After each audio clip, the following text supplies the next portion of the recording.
Back with Pia, chapter 16, Orphanage. Hey, continuing. Hey, that's no surprise, he said. She looked like she rules with an iron fist. Then he gazed at her, his face serious. So tell me how you end up in this bloody awful place. She lifted her chin and straightened her shoulders, trying to seem stop. You first, she said. Where have you been and how did you end up here? He let out a long sigh. Remember the last day I saw you when ma'am called me inside? She nodded, dread tightening her throat. My brother had started coughing that morning. We took him to the hospital straight away, but we couldn't get in. We waited and waited, but by midnight he was dead. Oh no, Pia said. She wanted to hug him again to let him know how much she cared, but Sister Ernestine was watching. I'm so sorry. And before his worn out body was even cold, Finn continued, Me, ma'am, Granddad insists we leave the city to get away from the flu. I wanted to tell ye to go back to Shunk Alley and make sure ye were all right, but ma'am refused to let me go. Somehow my granddad secured a horse and wagon, and we left from the hospital that very night to go to my uncle's house on the Jersey Shore. By the time we crossed the state line, my granddaddy had died on the wagon. We left his body in front of the church to save me, ma'am said. The problem was we took the damn flu with us. Everyone in the house was sick within a few days but me. Some of the neighbors caught it too.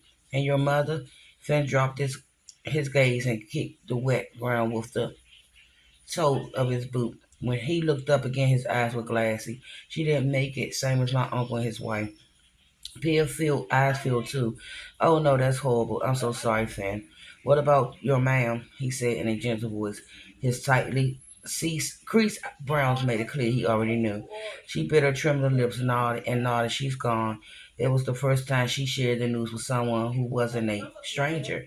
In the past months of grief and loneliness suddenly overwhelmed her, making her dizzy. She took a deep breath and let it out slowly, trying to stand steady. I sent you a note, she said, like we used to on the clothesline, remember? You must have already left. Thinking about how now sending a note seems foolish. She should have done more. She should have done mountains more. He shook his head, miserable, and started to reach for her, then stopped. I'm sorry I wasn't there to help you. It's not your fault. What about your brothers? He said. We, Ollie and Max? She shook her head, the swift turn of guilt and grief devastated and raw. For a second, she thought she might collapse. How could she tell him what he had done? That her brothers might be dead because of her reckless decision. She turned away to hide her face. Oh God, he said, I'm so sorry, lass. I wish I could do something to make it all go away. She swallowed her sob and turned back to him, pan- praying he wouldn't read the truth in her eyes. She wasn't ready to confess everything, not yet. Tell me how you got back to Philadelphia, she said. He put his hands in his pockets as if he kept from hugging her and signed again. I stayed at my uncle's as long as I was able, but when the landlord realized everyone was dead, he kicked me out. I had nowhere else to go, so I jumped the train and came back home. The first thing I did was look for you, but I'm sorry to have to tell you this, but there's someone else living in your apartment. I know, she said. Keep going. What happened next? Where had you been living? On the streets, and I was getting along right well until yesterday when the cops caught me stealing. Guess the lockup was full cause they sent me here instead. He lowered his gaze briefly, then fixed soft eyes on her. I thought you were gone too, Les. Can't tell you how glad I found you. Survived. She hung her head. Sometimes I wish I hadn't, she said. He lifted her chin with a gentle hand. Don't say that, he said. I know you're suffer greatly, and sometimes you feel like you won't even make it another day. Trust me, I feel the same way. Then he gave her a half grin and jerked his chin towards Sister Ernestine. But ye wouldn't want to leave me here all alone with Sister Congeniality, would you? She tried to smile, but her mouth twisted and her face to to fold it into itself.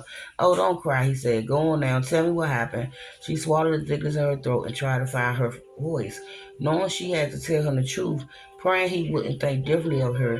I came down here with the flu too, she said, but someone found me and took me to the. She hesitated, not sure she could go on. He waited patiently. watching her with haunted eyes. She gazed around to make sure no one was listening. Then, in a hot words that burned her mouth and shattered her heart, she told him what happened. When she got to the part where the bedroom cubbies was empty, her knees went weak and she had to sit on the slush-covered ground. Finn swore under his breath and knelt beside her, a safe distance away. It's my fault, she whined. The bloody hell it in. You were doing what you thought was best. I would have done the same thing. You couldn't let your brother starve. You didn't know you were getting sick, and you sure as hell had no way of knowing some nasty card would go in and take them. But I forgot to lock the door. He shook his head. Don't matter. Whoever took the last, if they were trying to help, they should have left a note saying where they were. They did even know. She said, it say, may God forgive you for what you done.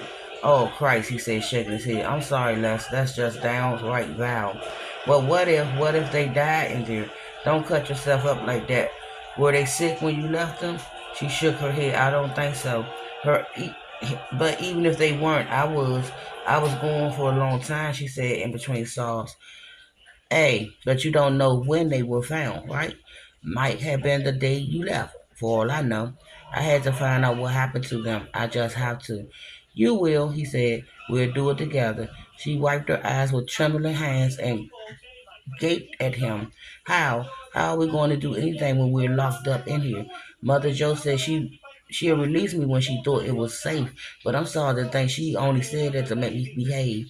He grinned and brushed a tear from her cheeks. Hey, Lassie, he said, I thought you knew me better than that.